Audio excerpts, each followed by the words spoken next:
naka yi tey naka bu lu waral teewaay bi fii. waaw mais teewaayu jullit mais teewaayu mbokk ak xarit su ma ne teewaayu jullit mooy Serigne Touba Cheikhul Khadim radiyallahu ta'ala anhu ñëpp ko bokk mu nekk koo xam ne fierté pour képp kuy jullit mais képp kuy der bu ñuul donc kon bu fekkee Mbacke Bari fii la mujjee ginnaaw bi ko loolu nga xam ne mission bu mu doon dox la muy mu gàddaay fii la mujjee kon pour man lieu bu symbolique la boo xam ne bu liy jotee war nañ mën a ñëw taxawal ko jëmmal ko en tant que jullit mais en tant que aussi ay sénégalais yoo xam ne dañu gëm ne réew mi dafa war a basé wu dafa war a fondé wu ci moom li mu taxaw ak ci li mu taxawal pour taxawal réew mi te mu nekk barab boo xam barabu barke la barabu ñaan la nag am na xasida yoo xam ne fii la ko fentee te wax na ne ku fi ñaan yàlla sori la lor te jàpp naa ne barab la boo xam ne kon c'est symbolique te baax na nit ñi gën ko xam davantage bis bi ñu gën ko jëmmal bu baax a baax nga xam ne mun nañ ni tubaab bi dañ ko jéemoon rayee ci histoire mais Serigne Fallou Mbacké radiyallahu ta'ala anhu moo ko réhabilité en 1964 kon laaj na aussi ñun askanu Sénégal ñu gën a xam solos dëkk bii nii solos barab bii mais solos bis bii li ci tegu nag ki ñu fi ànd ak ñëw muy Serigne Cheikh Thioro Mbacké nga xam ne dañoo bokk lépp nga xam ne bu ñuy wax Pastef ay frères nañ duñu ay camarades de parti loolu da koo jëmmal ci digganteem ak ñëpp Cheikh Thioro Mbacké patrimoine national la man noonu laa ko considéré ñun doomi daara fier nañ ci moom mais ñun militant Pastef yi fier nañ ci moom ñun ñëpp a ko bokk kon lii tamit bu ko wootewee wala mu nekk bis boo xam ne am na ci taxawaay bu am solo day laaj ñu ñëw jëmmal ko loolu farata la yitte bu ñu munte am dañ koy bàyyi ñëw nii ndax lii mooy yitte dëgg-dëgg. am na solo lan mooy si secret ci lan ban secret. secret te fi mu nekk nii ndaw ñi boo waxee ndaw ñi dégg nga wax kii ba dégg ko fi mu nekk nii fii yaa ngi fi ñëw tey ñun ñoo ngi fi doog a ñëw mais bi nga waxee mel na ne tey jii ku fi dëkk la. ku maîtrise dëkk bi ku xam dëkk bi te jàpp naa leen fi ñëw bëri. non dañoo sob rek di jéem a gëstu parce que boo déplacé woo ay kilomètres ñëw fenn war nga xam fi ñu la woo lan la te depuis daaw la ma Cheikh Thioro Mbacké sëñ Cheikh Thioro Mbacké honorable député bëggoon a invité yàlla def avant may ñëw événement bi ndok am mu fekk ñu exilé au Mali donc lii mu ngi fekk première fan parce que le 10 août bii nii moo ma fekkoon Mali mooy premier jour ma teg sama tànk ci territoire malien 10 août 2023 loolu yaa ko sañ a wax waaye man sañ ma ko wax bàyyi san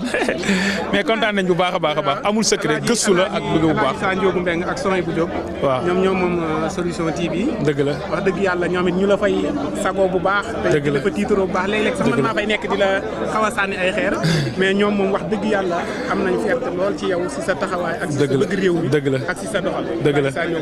maa ngi koy nuyu di ko ziar. di wax ne ñun ba ñu nekkee xale nañ ko yàggoon suivre mu ñuy bégal mais nekk koo xam ne da lay bégal mais jàngal la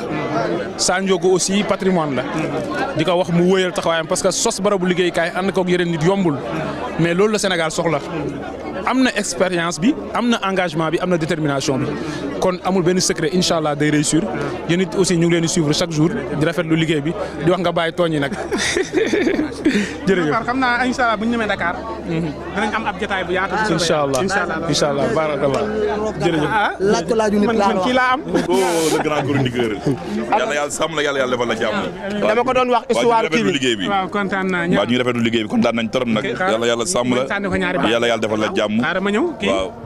waaw ba tey jërë ngeen jëf waa Solution TV ñu ngi leen di gërëm bu baax a baax kii ñu taxawal nag mooy Niang Kharagne Lo mooy koo xamante ni taxawaay bi mu amee si réew mi taxawaay boobu yi léegi la am ci réew mi maanaam muy koo xamante ni daal Sénégal a ko ñor ni mu koy waxee rek mooy RTS fii si Sénégal tey ji moo waral mu teew fii nga xamante ni mooy màggal gi nga xamante ni ñu ngi koy wootee sëñ Cheikh Thioro woo ko woote fi mu wuy si ko waaye si biir looloot ngeen xam ne fii bari na tey ji ay patriote moom mu ñëw continuer di def liggéeyam kon liggéeyam moo ko ñor ndax lépp lu mu am liggéeyam bii ko may liggéey bii nag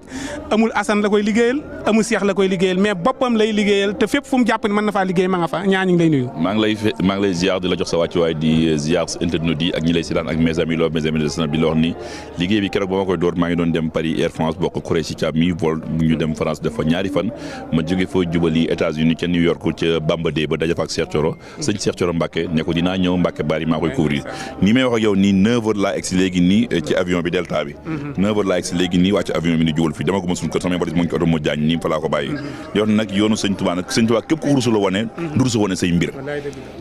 tey sanab bi keroog bés Bamba Day bëgg léegi rek am naa ci plus de 15 000 abonnés yu bees ci li ma couvrir jëfi sëñ Bamba fii nag mooy bërëb bi nag fii la lépp stocké ko fii lañ la waajale woon lépp muy nekkoon le 10 août 1895 boobu léegi am na 129 ans 129 ans du caaxaan benn waaye dafa ne ma murid dañoo bari màggal ma ne ko sëñ Bamba bari ndam loolu la rek waaj ne ma sëñ Bamba aye ma ne ko sëñ Bamba Mustafa fegal kooku nag mooy borom rafi kitaabullahi wal Mustafa wa ashabahu fil bari an nasora mooy borom dama ayatillahi fi ayatillahi daa jox suñu borom boobu la may suñu borom daj ko man nag du ma liggéey opposant la ma ne xam kenn mënu maa vaar man taxawaayu Hizbut Tarqiyyah laa taxawee xalifa général bu ñëw ànd ak yow man foofu laa ne yàlla defal ñëpp jàmm dañoo gis kii di président Macky Sall bi mu fi nekkee nga àndoon ak moom di ko gunge ba mu jeexal nga di ko gunge ba mu yëg si avion ba nga ne ko jërëjëf daal dem gunge ci président Diomaye boobu dama lay wax ni maanaam samay propre moyen laay demee rek Diomaye day fekk naa ko Paris ñaari yoon yoo xam ne maa dagg samay billet avion maa yor samay visa maa yor samay passeport maa yor samay hôtel maa koy fayal sama bopp nii tey bu fekkoon démb laa ñëw kon tey damay dem Rwanda ànd ak son excellence monsieur le président kii Sonko tey Sonko mu ngi nii Rwanda war a dem assister ci prêter serment wu kii président bu bees bi ñu fal noonu bu doon dem laa ñëw damay ànd ak moom tey dem Rwanda mais yàlla li la yàlla bëgg li la yàlla dogal moo tax tey ma ñëw nii ci Mbàkke Baari bi di ñaanal képp kuy murid nag ak képp na ashhadu an laa ilaaha illallaah yàlla defal ñëpp jàmm yàlla def sàmm ñëpp yàlla defal tarixa yëpp ñoo ñëpp jàmm yow it maa ngi lay seetaan wax dëgg yàlla maa ngi suivre affaire yi gis naa li ngay def rafet na trop paasam yàlla sàmm la yàlla def site bi mu mel ni TV5 wala mu mel ni canal plus horizon yaatal ko ba ngay dem fépp ci àdduna insha allahu rabbi waaw léegi jox daan def nag benn septembre insha allahu rabbi bala ngaa ñëw Diomaye dinaa ànd ak moom dem ak moom foofu ca Nations Unies couvrir ko insha allahu rabbi bala laataa ngay dem bi nga président Macky Sall yi doog a dem maanaam nga ñëw di gunge ñi ñenn ñi dañoo taxawoon maanaam di la juróom benn ñi naan non mais gis nañu ñëpp nangu nañ léegi noo def bañ nangu boobu dañoo xamul état rek man li may def tourché wu ma ci samay propre moyen laay def dama am plateforme boo xam ne ñëpp dañ koo soxla am naa plus de daanaka 1 million d'abonnés la am ci Snapchat yoo xam ne dañ may seetaan tous les 24 heures te communication tey ci digital la toll tey télévision maanaam télécommande moo gën a jege téléphone moo gën a jege télécommande tey sa téléphone sa télé da ngay toog sa kër wéerum yàlla doo xam ban programme moo ci ne doo ko seetaan sax amoo ci soxla téléphone nag foo toll yaa ngi xam li xew loolu mooy communication digitale fa la réew mi toll man nag xaaruma ku ma woo xaaruma ku ma fay xaaruma ku ma jox per jëm xaaruma ku ma engagé man sama liggéey laay def réew mi moo ma soxal man république laay topp ma ay parti aw ma carte APR aw ma carte Pastef aw ma carte coalition Diomaye aw ma carte benn parti politique man état laay topp rek kenn du ma vaar nag ne woon naa leen may taxawaay RTS laa taxawee rek taxawaay Hizbut Tarqiyyah xalifa général bu ñëw man ak yow. ñu ngi lay sant di la gërëm. jaajëf kontaan naa. mi ngi noonu ñaa lim leen wax leer na nañ taxawaayu RTS la taxaw bépp gouvernement bu fi ñëw rek incha allahu rabbi dana ànd ak moom liggéey bu am solo Serigne Fallou Goumbala